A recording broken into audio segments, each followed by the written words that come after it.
ಆದರೆ ಮಹಾಕುಂಭಮೇಳ ಟೀಕೆಗೆ ಗುಲಾಮಗಿರಿ ಸ್ಥಿತಿ ಅನ್ನಂತಹ ಮೋದಿ ಹೇಳಿಕೆ ಈಗ ಭಾರಿ ಸಂಚಲನವನ್ನು ಸೃಷ್ಟಿ ಮಾಡಿದೆ.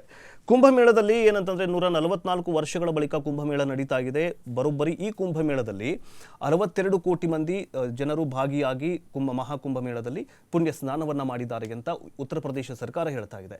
ಆದರೆ ಡೇ 1 ಇಂದ ಶುರುವಾಗಿರುವಂತಹ ಈಗ 41ನೇ ದಿನ, ಇನ್ನೇನು ಕೆಲವು ದಿನ ಅಂದ್ರೆ ಬರೀ 4 ದಿನಗಳು ಮಾತ್ರ ಬಾಕಿ ಇರುವ ಸಂದರ್ಭದಲ್ಲಿ ಈಗ ವಿಪಕ್ಷಗಳು ಏನು ಟೀಕೆ ಮಾಡಿದ್ರಲ್ಲ, ಕಾಲ್ ತುಳಿತಕ್ಕೆ ಸರಿಯಾದ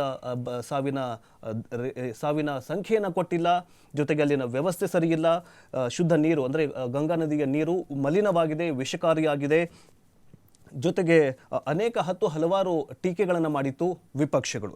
ಆದರೆ ಕುಂಭಮೇಳದ ಕಾಲ್ತುಳಿತ ದುರಂತ ವಿಚಾರವಾಗಿ ಎಐಸಿಸಿ ಅಧ್ಯಕ್ಷ ಮಲ್ಲಿಕಾರ್ಜುನ ಖರ್ಗೆ, ಸಮಾಜವಾದಿ ಪಕ್ಷ, ಜಯಾ ಬಚ್ಚನ್ ಕೇಂದ್ರ ಹಾಗೂ ಯೋಗಿ ಸರ್ಕಾರದ ವಿರುದ್ಧ ವಾಗ್ದಾಳಿಯನ್ನು ನಡೆಸಿದ್ರು. ಸಂಗಮ ನೀರಿನಲ್ಲಿ ಮಲ ಅಂಶವಿದೆ ಅಂತ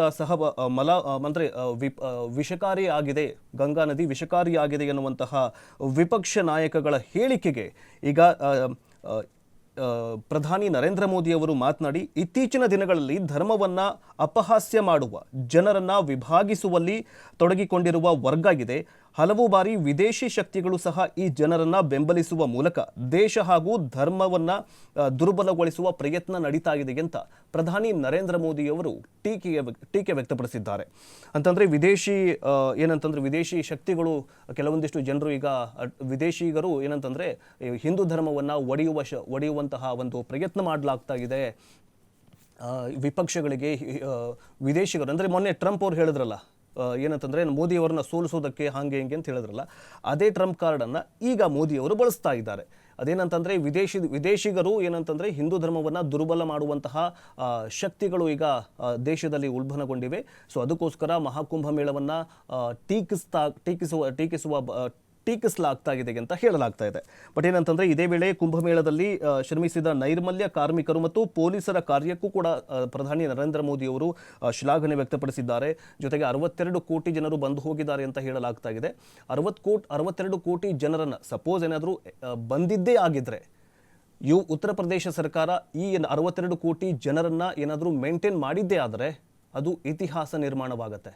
ಯಾಕಂತಂದ್ರೆ 62 ಕೋಟಿ ಜನರನ್ನ ಇಂತಹ ಪರಿಸ್ಥಿತಿಯನ್ನ ಒಂದೇ ಕಡೆ ಜನ ಏನಂತಂದ್ರೆ 1 ಕೋಟಿ ಜನ, 1 ಕೋಟಿ ಅಲ್ಲ ಪ್ರಭು, ಏನಂತಂದ್ರೆ ಬರೀ 10 ಲಕ್ಷ ಜನರು ಏನಾದರೂ ಸೇರ್ಕೊಂಡ್ರೆ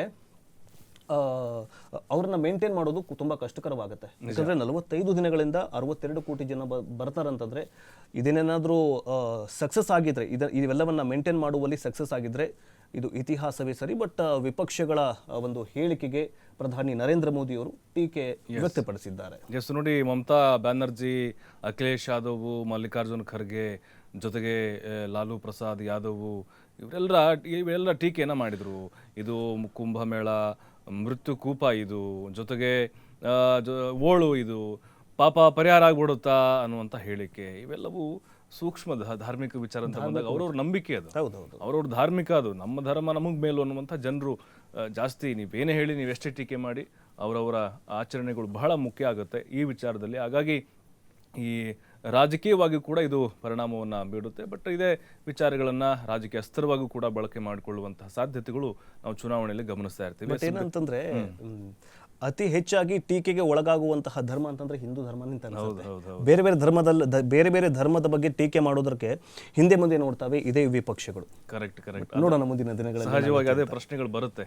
ಬೇರೆ ಧರ್ಮದ ಬಗ್ಗೆ ಯಾಕೆ ಮಾತಾಡಕ್ಕೆ ಇವ್ರಿಗೆ ಶಕ್ತಿ ಇಲ್ವಾ? ಅದೇ ಮೊನ್ನೆ ಬಿಜೆಪಿ ಅವರು ಹೇಳ್ತಾ ಇದ್ರು, ಮೆಕ್ಕಾ ಮದಿನಾಗ ಹೋಗಿ ಬಂದ್ರೆ ಇವರು ಮೆಕ್ಕಾ ಮದಿನಾಗೆ ಹೋಗ್ತಾರಲ್ಲ ಯಾತ್ರಾರ್ಥಿಗಳು, ಅವ್ರ ಬಗ್ಗೆ ಮಾತಾಡಿ ಅಂತ ಹೇಳ್ತಾರೆ.